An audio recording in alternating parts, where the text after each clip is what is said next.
The Zen Pro wireless controller, made by GullyKit, retailing for $59.99. Made for Switch, but also compatible with Android, iOS, and PC using both X and D input. It is capable of gyro control, as well as having rumble. The major selling point on this controller is that it uses Hall effect sticks, meaning that the sticks are based around magnetic sensors rather than mechanical parts. In theory, this means the sticks will last far longer, but only time will tell. It is worth noting that Hall effect sticks do feel a little different when they are in use, feeling a bit more smooth than your standard sticks in motion. In addition to the Hall effect sticks, this controller also has the ability to record up to a 10-minute button macro. You also have the ability to adjust the sensitivity of the sticks, the gyro,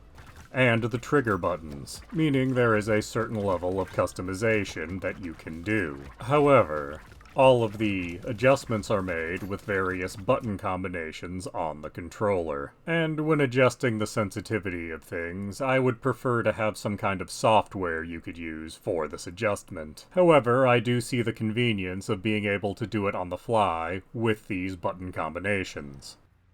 In practice, I found this to be a completely acceptable replacement for a Switch Pro controller. In fact, once I adjusted to the feeling of the Hall effect sticks, I found myself preferring them over more traditional sticks. And I do hope that all controllers use Hall effect sticks in the future. As for using the controller's ability to record a macro, I did use it to record some basic fighting game moves. I was, however, unable to test if you could truly record a 10-minute macro, as I personally couldn't think of 10 minutes worth of button inputs I would want to put in any video game I could think of.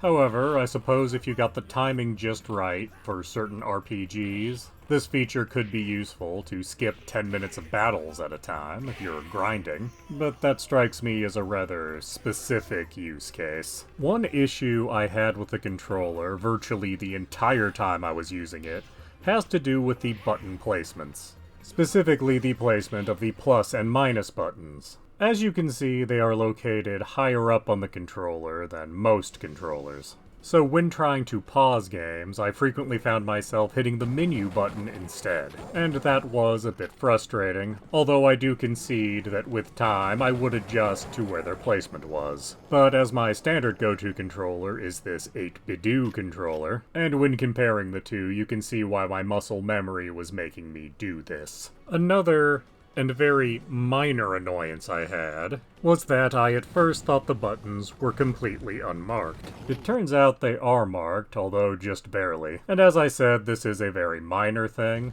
as if you're playing a system for any length of time, you know exactly which button is which. Overall, I do think the Zen Pro is a fitting replacement for a Switch Pro controller, as it is somewhat cheaper than a Switch Pro controller, while possessing a better quality of stick and a number of customization options. The only feature missing is the ability to scan amiibos, so I do recommend the Zen Pro by GullyKit. For a price of $60, it's far from the most expensive option for Switch, while having an excellent feel in the hands, and gives the impression of durability when holding it.